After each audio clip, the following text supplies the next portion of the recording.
Welcome to Kibitz. I'm Alex. And I'm Ivy. And this is where we take a deep dive into, well, usually some kind of complex situation people find themselves in, often from places like Reddit. Exactly. We look at the story, the context, the dynamics at play, and really try to unpack it. What went wrong, what went right. And today, we've got a really tough one. It's from the Am I the A subreddit, and it involves family, boundaries, trauma, and a sleepover that went sideways. Fast. Yeah, this one hits a lot of sensitive points. Sibling dynamics, step-parenting, privacy, consequences. It's got it all. So our plan today, I'm going to read the original post word for word so we all have the exact context from the father who wrote it. Okay. Then we'll break it down. We'll talk about the family setup, the rules, what happened, the dad's reaction, and debate it a bit. Did he handle it right? What would you do? Sounds like a plan. Let's get into the source material. It's crucial we hear it exactly as it was written. All right. So the post is titled, Am I the A for enforcing basic boundaries on my daughter's sleepover? And the father writes, clears throat slightly. I, 42M, have two kids living with me, my daughter Anya, 17F, and my stepson Noah, 14M. Noah's mom passed a few years ago, and I've had full custody since. He's had a rough go of it, but he's a good kid with his quirks. He's not antisocial or shy, but he does not appreciate having his space invaded, and when very upset, he can kind of shut down. Anya is much more outgoing and has a lot of friends. She asked to have a sleepover this weekend with 4 of them. I said yes, of course, but given that the friends who were coming were pretty loud and have a tendency to crowd Noah, I told her to make sure they don't go into her brother's room. Also to keep things down after 11 so that the house can sleep. In my opinion, these are not strict rules. Seems reasonable so far. To my surprise, I came upstairs to check on them at about 10. They are 17. I didn't think I needed to check on them every hour or something. And they were in Noah's room. And they looked like they'd been there a while. 2 were literally sitting on his bed with him there. One of them was flipping through a sketchbook. Another was messing with his other stuff. And they were all kind of giggling in this weird way. Oh, wow. Okay, that's not good. Noah was clearly upset. He didn't say anything moved, but there were tears in his eyes, and he didn't respond when I tried to talk to him. I told the girls to get out right then, and that I was calling every single one of their parents. Anya was pretty upset with me, but I told her that I gave them T2BO rules, and they failed spectacularly. Immediate action. I did actually call all of their parents and sent them home as soon as possible. Anya blew up, saying I embarrassed her. I told her to go to her room and that we would speak on this in the morning. I spent about 20 minutes with Noah before he decided he wanted to cool down on his own, and I went back to my daughter, who chose not to speak to me. It's late, both of my kids are hopefully asleep, and I'm left not knowing if I handled things right. Am I the A? Okay. Thanks for reading that. It really sets the scene. And yeah, you can feel the tension just from the text, can't you? Absolutely. So much going on there. Let's start peeling it back. Section 1, the family context and the rules. Right. So we have the dad, 42, his daughter, Anya, 17, and his stepson, Noah, 14. And that key piece of background. Noah's mom died a few years back. He's been with the stepdad full-time since. That's a huge layer of trauma and potential instability right there. It's fundamental. You can't understand Noah's reaction, or the dad's reaction, really, without knowing that history. Losing a parent like that, especially as a young teen, it changes your whole world. Your need for safety, for predictability, it just skyrockets. Yeah, the world already proved it can flip upside down. So his space, his room, it's probably more than just a room. Exactly. It's a sanctuary, a safe zone. And the dad seems to know this. He describes Noah as a good kid, but notes the quirks. Specifically, does not appreciate having his space invaded. That's explicit. And the other one? Yeah. He can kind of shut down when very upset. Yeah, and that shutdown is critical. Clinically, we'd call that a freeze response. It's part of that fight, flight, or freeze thing the nervous system does. So when someone feels totally trapped or overwhelmed, they'll just stop. Pretty much. Dissociation. The mind sort of checks out as a survival mechanism, physically there, but mentally retreating. Can't speak, can't move. It means the situation feels that threatening, that dangerous on a subconscious level. Wow. Okay, so Noah isn't just being moody. If he shuts down, it's serious. Extremely serious. It's a sign of significant distress, likely linked to that past trauma. His room is probably the one place he feels he has control, where he feels safe. Which makes the rule the dad set even more important. Let's talk about the sleepover setup. Anya, 17, outgoing, 4 friends coming over. Dad notes they're loud and tend to crowd Noah. So there's already a known pattern here. These friends, maybe Anya too, don't naturally respect Noah's space.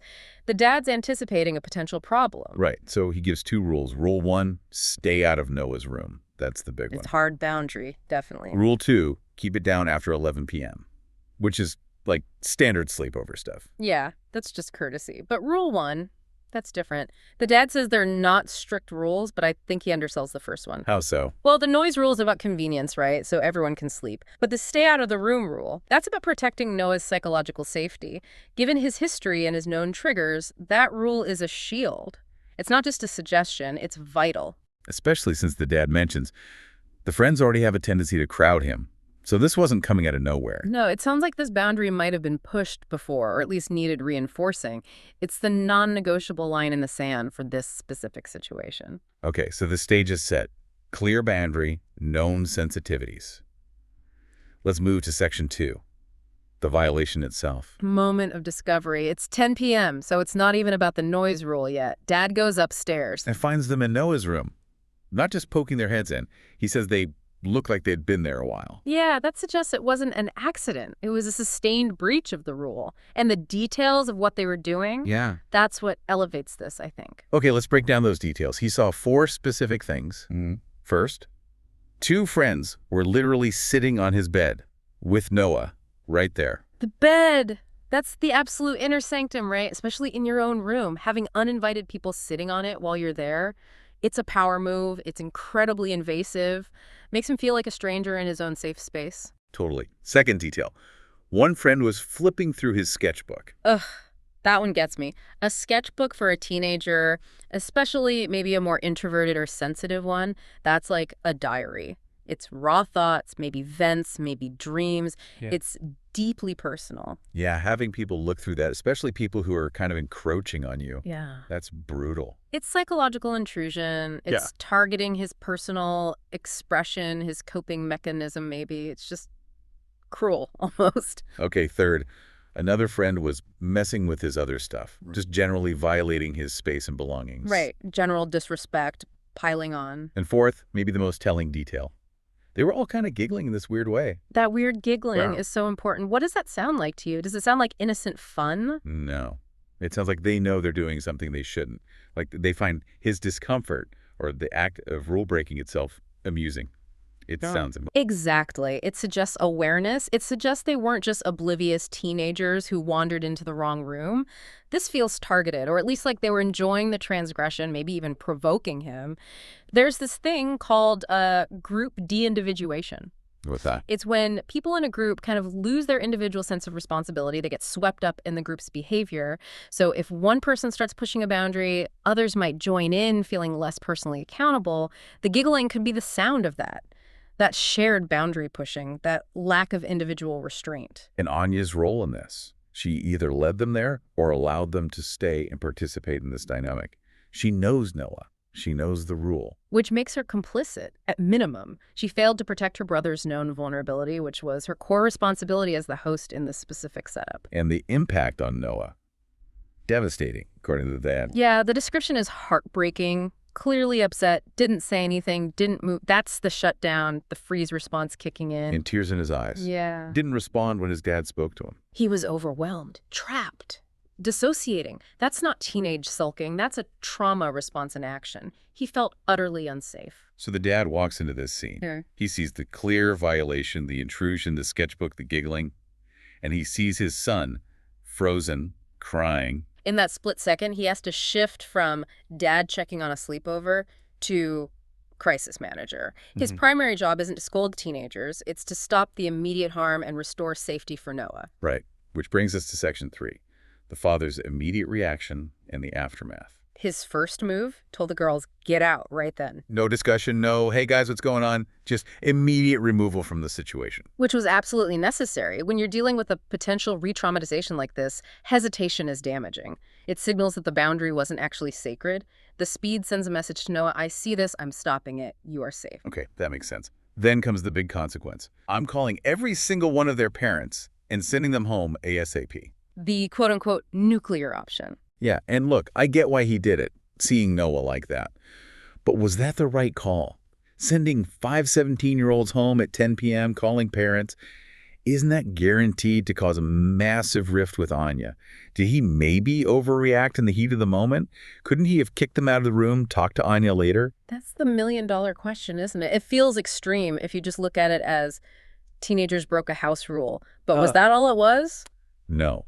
Given everything we just discussed about Noah, the sketchbook, the shutdown, it was more than just breaking a rule. Exactly. It was a violation of a boundary set specifically to protect a vulnerable child from re-experiencing trauma. Think about Maslow's hierarchy, basic needs. Safety is right there at the bottom.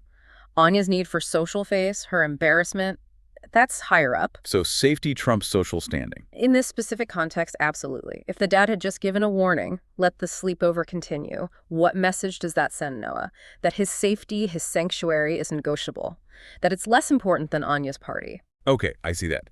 The severity of the violation, the invasion, the sketchbook, the clear distress, demanded an equally severe consequence to show that the boundary was absolute. Precisely. If they'd just been too loud after 11, you give a warning. But this was different. This was an attack, even if unintentional in its depth, on Noah's core well-being. The consequence had to match the psychological severity, not just the rule-breaking aspect. Right. So the immediate enforcement, tough, but probably necessary to protect Noah in that moment. How did Anya react? Predictably, for a 17-year-old whose party just got nuked, she blew up, saying I embarrassed her. Right. She immediately framed it around her social experience, not Noah's distress. Which is typical adolescent egocentrism, maybe heightened by the embarrassment.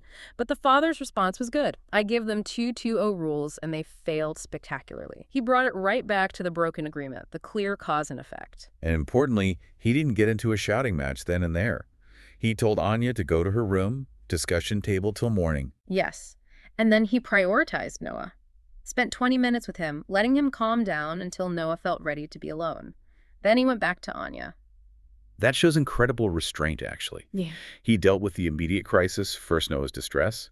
He de-escalated. He didn't try to reason with Anya while she was furious or while he himself was probably running on adrenaline. It's really solid crisis management and parenting. Secure the victim, ensure immediate safety, then address the perpetrator and the fallout, but do it calmly later. But Anya wasn't ready for calm later. When he went back, she chose not to speak to me. Still defiant, still processing the consequence to her, not the harm caused to Noah. That sets up a very difficult but necessary conversation for the next day. Definitely. Okay, let's dig into that more in section 4. Deeper analysis, proportionality, consequences, and that tricky conversation with Anya. Right. So the core question the father asked, am I the A? Did he handle it right? We've kind of argued that, yes, the immediate action was probably justified given Noah's vulnerability. Yeah, the punishment fit the psychological crime, not just the broken rule. But let's really focus on Anya here and the path forward. Okay. First, we have to acknowledge Anya's failure. She's 17. She knew the rule. She knew Noah's sensitivities. The dad implies this history with her friends crowding Noah. So was her allowing this just teenage thoughtlessness or something more? That's tough. Given the details sitting on the bed, the sketchbook, the giggling, it feels like more than just oblivion. It feels like, at best, a really callous disregard for her brother's well-being in favor of, showing off her friends, or maybe she got caught up in that group dynamic you mentioned. It leans towards willful disregard or at least gross negligence of her responsibility in that situation. Teenagers can be oblivious, sure. They spill things, they're too loud. But this felt targeted, even if the full extent of the harm wasn't consciously intended. She chose social dynamics over protecting her brother. And the father had to react to that choice, to the impact of her actions on Noah, not just whatever her intention might have been. Exactly. That's the key for the conversation the next morning. Impact over intent. Anya's defense will likely be, I didn't mean for him to get upset, or we were just looking. Right, focusing on her intent. And the father has to gently but firmly keep redirecting her to the impact. Okay, I hear you didn't intend that, but here's what actually happened. Here is the effect it had on Noah. So how does he start that conversation? She's angry, feeling humiliated, maybe giving him the silent treatment? He needs to validate her feelings first, briefly, but then immediately pivot. Something like, Anya, look, I know you're furious with me. I get that having your friends sent home and their parents called was embarrassing. I understand those feelings. Acknowledge her reality. But, and this is the crucial turn, your embarrassment, while real, is not the most important thing that happened last night. Your brother's safety is, and what happened in his room put him at risk. Okay, so frame it clearly. Her feelings matter, but Noah's safety is the priority here. Then what? Then he has to spell out the why. Connect the dots she ignored. Use the details. When I walked in, Noah had tears in his eyes. He was frozen. That shutdown thing we know happens, that was happening. Make it real for her. And seeing your friend sitting on his bed laughing while one flipped through his private sketchbook, Anya, that wasn't just breaking a rule. That was violating the one space he needs to feel absolutely secure, especially after everything with his mom. You know how personal that sketchbook is. Trying to bridge that empathy gap. Make her see it from Noah's perspective, not just her own social fallout. Exactly. He needs to explain that this wasn't just dad being strict. This was dad protecting a vulnerable child from active harm. He needs to introduce the idea that some boundaries, especially those protecting someone healing from trauma, are non-negotiable. They're like fundamental family laws. And breaking a fundamental law has serious immediate consequences. Sending the friends home wasn't just punishment. It was restoring the broken safety barrier. Yes. It was demonstrating unequivocally that Noah's safety will be protected, that the father will enforce that boundary no matter how socially inconvenient. He needed to reestablish his credibility as Noah's protector, both for Noah and for Anya. What about her silence, though? If she just refuses to engage? He gave her space overnight, which was good, but he can't let it drift. If she's still silent the next day, he needs to initiate. Anya, I see you're still upset, and we can talk about your feelings, but first, we have to talk about what happened with Noah and why it can't happen again. Accountability isn't optional. So enforce the communication boundary, too. Wow. It's incredibly complex, isn't it? Yeah. Balancing the needs of both kids in a blended family with trauma involved. It really is. There's no easy answer that makes everyone happy. But the father, in this case, seems to have prioritized correctly. Safety first. The harder work is the repair work with Anya afterwards. Absolutely. Okay, let's wrap this up. So, summarizing the key takeaways from this Reddit story, it really highlights how critical, clear, non-negotiable boundaries are when you're protecting someone vulnerable. And that sometimes parents face these awful choices where protecting one child's fundamental need for safety will clash with another child's social world or feelings. There's a hierarchy, and safety has to win. Yeah. Our final synthesis. This father was dealing with the complexities of a blended family and serious past trauma. Noah's need for that safe space, that sanctuary, had to supersede the sleepover's social dynamics. His actions, while harsh seeming on the surface, were actually necessary crisis management. He established that emotional safety is the paramount rule in their home. So, verdict on Am I the A? I think we agree. No, definitely not. He made the tough call, but the right one for the circumstances. Agreed. NTA. But here's the final thought, the thing for you, the listener, to really chew on. We talked about the crisis, the confrontation, the necessary conversation. But the real long-term challenge starts now for this father. How does he repair the relationship with Anya? How does he consistently show her fairness and love day after day without undermining the absolute necessity of the boundary he enforced? Right. How do you rebuild trust and connection after an event like that without implicitly signaling that maybe it wasn't that big a deal after all? You have to hold both things, the seriousness of the violation and the love for the child who transgressed. Exactly. How do you manage that family rift, that lingering resentment, while still holding the line on protecting Noah? That's the ongoing work. Enforcement is one night. Healing the damage takes much longer. Something to definitely think about. Yeah. Managing consequences is one thing. Managing the long-term relationship dynamics is another level. For sure. Well, thank you for joining us on Kibitz for this deep dive. Yeah, thanks for listening. We'll catch you next time.